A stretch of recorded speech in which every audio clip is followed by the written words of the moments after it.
as the Crown Prince orders capture the assassin no matter whether she is alive or not. Hanyue. Stop your struggle. Hanyue was standing on the highest platform in the Linyuan pavilion in a red phoenix robe. Behind her was a fence, and a deep lake was below. She grasped a hairpin so tightly that she got a cramp in her fingers. The hairpin was stained with blood. Her phoenix coronet was gone, and her hair was fluttering in the air. She looked as pale as snow and was thrown into a panic. An eunuch got in her way with several guards of the palace. That man used to be gentle and thoughtful and promised to love her forever, but now he was determined to capture her no matter whether she was alive or not. I didn't assassinate the crown prince. Hanyue lifted her head suddenly and managed to stop trembling and calm down. I want to see the crown prince. Today she would get married to the crown prince. After the grand wedding ceremony, she was taken to the bridal chamber. Tiyoren, her cousin, brought her a cup of tea. After drinking it, she became sleepy and then fell asleep. When she woke up, the crown prince was lying on the bed with blood all over his body. He covered his chest with his hands, and glowered at her. She found herself holding a bloody hairpin in her hand.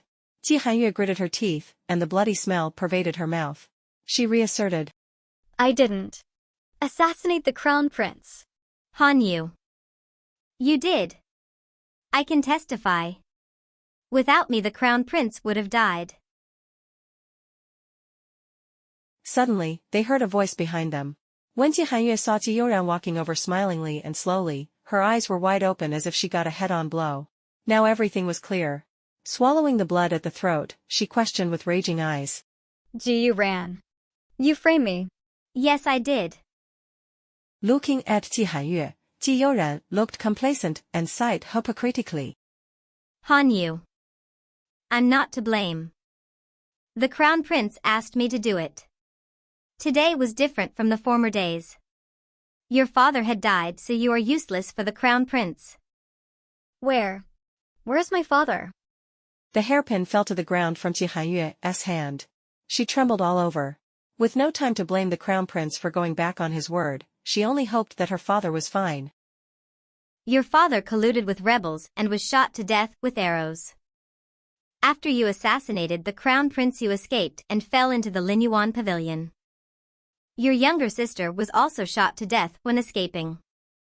Your family members were both rebels, so they all died.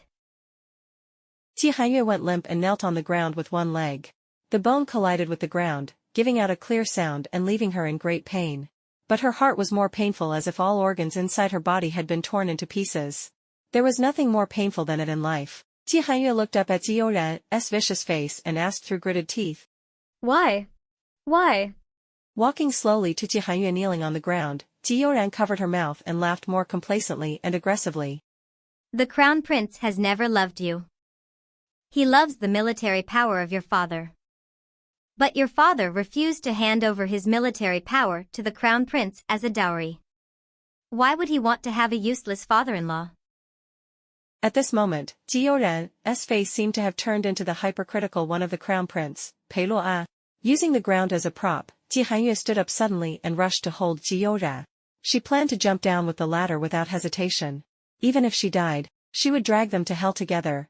As the general's daughter, though usually staying at home, she was more agile than an ordinary girl that seldom went out. However, a guard was quicker than her. He rushed over, grabbed Hanyue's foot, and drew her back.